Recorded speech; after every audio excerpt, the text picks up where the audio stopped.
We usually think being smart is a blessing. And sure, intelligence opens doors.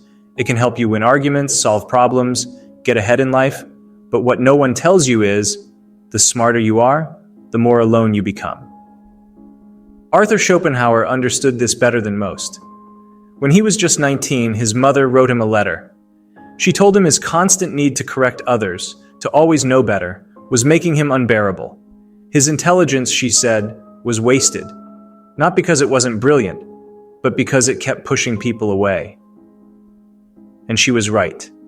In a strange way, that letter became the seed of one of Schopenhauer's most underrated ideas. If you want to succeed in life, hide your intelligence.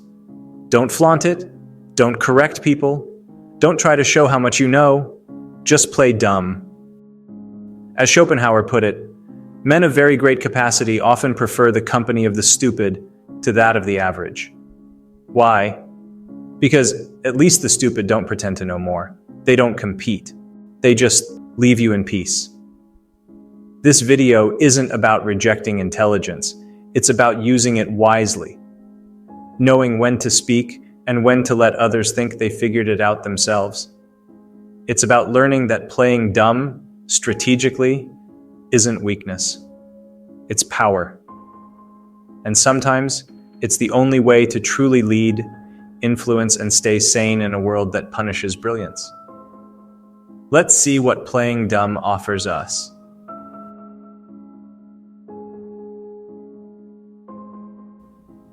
One should not openly display all of one's strength, but rather appear slightly weaker, so that when the critical moment arrives, one can reveal their full power to the surprise of the opponent. This isn't just a military tactic, it's a life strategy. One of the most underrated powers a person can have is the ability to hide what they're truly capable of. When you walk into a room and don't make a scene, don't show off, don't correct others, you're not losing power. You're building it.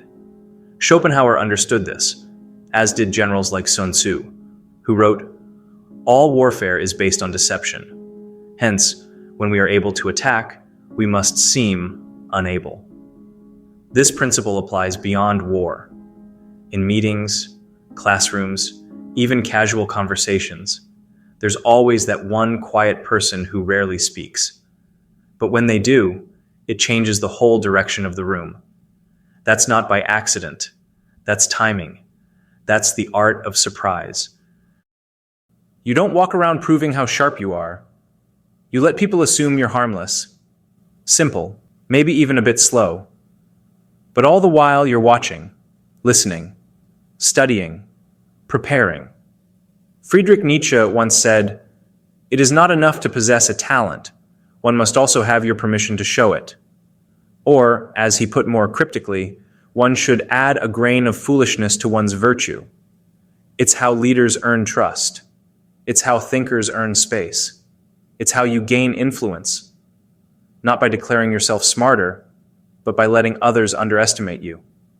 And that's the real trick. When people don't see you coming, they can't defend against you. You strike, not in violence, but in clarity, timing, and insight. And that's what makes your words hit harder than those who speak constantly. The wise don't show their hand too early. They wait. Because being underestimated is not a weakness, it's a weapon.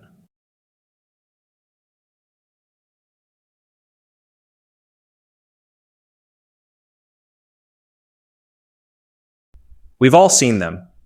The ones who win and make sure everyone knows it. The ones who don't just solve the problem, they make it a performance.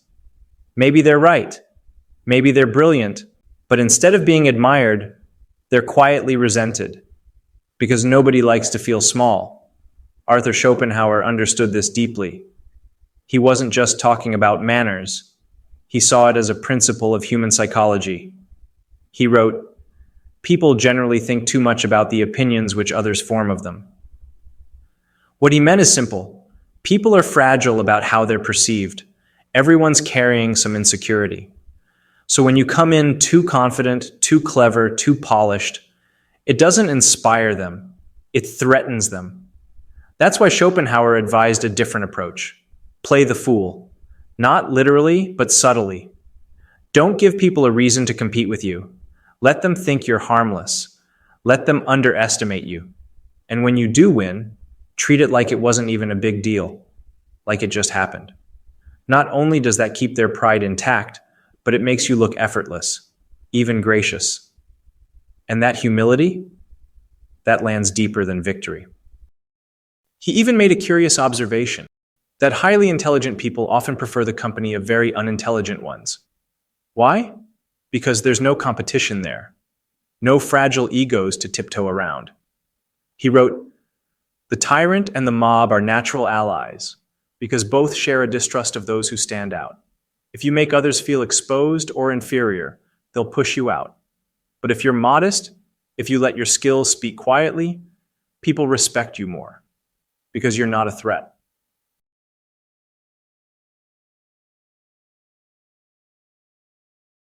In every group, you'll notice two types of people: the ones who dominate the conversation and the ones who sit back and observe. Ironically, it's usually the quiet ones who actually steer things. They absorb everything, speak only when necessary, and when they do, everyone listens, because they've earned it. Arthur Schopenhauer stressed the importance of this kind of restraint. He believed true wisdom wasn't in showing off what you know, but in knowing when to show it. You're not pretending to be stupid. You're creating space to observe, learn, and strike at the right moment. In that silence, you're gathering intel. You're hearing what others miss. And when you finally speak, what you say carries weight. Because you're not competing. You're leading. Quietly, strategically, without forcing anything. Nietzsche pointed out that to lead people, sometimes you need to sprinkle in just enough foolishness for them to feel comfortable, even superior. Why? Because people follow those they feel safe around. And no one feels safe around someone who constantly outshines them. The key is subtlety. Ask questions, nudge conversations, let others feel like they arrived at the answer themselves. Because once they believe it's their idea, they'll defend it, fight for it. And without knowing it, they'll be following you.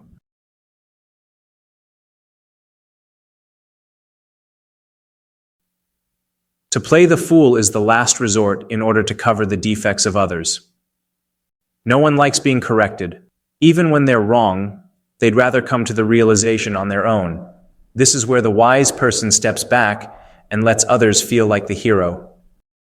Schopenhauer understood that if you want to live peacefully, with your parents, bosses, teachers, friends, you can't go around pointing out every flaw or misstep. Instead, plant the idea gently. Say something suggestive, ask a good question, then let them think they figured it out. Socrates mastered this. His Socratic method was all about pretending not to know the answer. He asked questions until the other person, without realizing, walked right into the truth. And because they said it, not him, their ego remained intact. It's the same in workplaces, families, even friendships.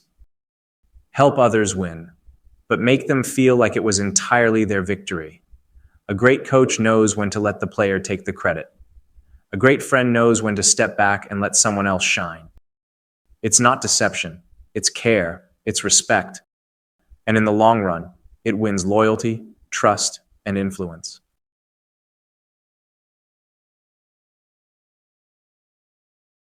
Most of us want to be seen. We want to be acknowledged for our talents, our ideas, our achievements. But the moment we chase that spotlight, we lose something more important: control. Before you become a star, it's better to stay in the shadows. Act like you don't know much until you do something that makes everyone stop and notice. That's Schopenhauer's way, and it works. Lao Tzu, the ancient Taoist sage, put it like this: the sage wears rough clothing and holds the jewel in his heart. Real power doesn't need to show off. It just is. Socrates used to claim, "I know that I know nothing." But that wasn't ignorance. It was a method. He made people feel safe around him. He wasn't threatening, even though he was the sharpest mind in the room. Even Nietzsche noted, The flame is not so bright to itself as to those on whom it shines. The wise don't think of themselves as brilliant. They let others do that for them. When you don't seek attention, when you quietly do the work, when you let others shine, something interesting happens. People start looking to you. They trust you. You're not the one begging for praise. You're the one who holds the room together. And in a world full of noise, the one who speaks softly and rarely often ends up saying the most.